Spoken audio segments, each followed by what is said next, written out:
నమస్తే TV ట్రిబుల్9 news కి స్వాగతం.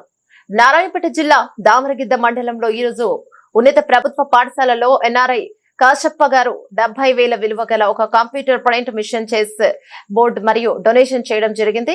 అదేవిధంగా మండలంలో ఉన్న అన్ని పాఠశాలలకు చెస్ బోర్డు డొనేషన్ చేయడం జరిగింది. కార్యక్రమంలో గ్రామ మాజీ సర్పంచ్ మైపాల్ గారు, గ్రామ పెద్దలు మరియు యువకులు తదితరులు పాల్గొనడం జరిగింది. టీవీ ట్రిబుల్9 న్యూస్ రిపోర్టర్ జై అనిల్ కుమార్.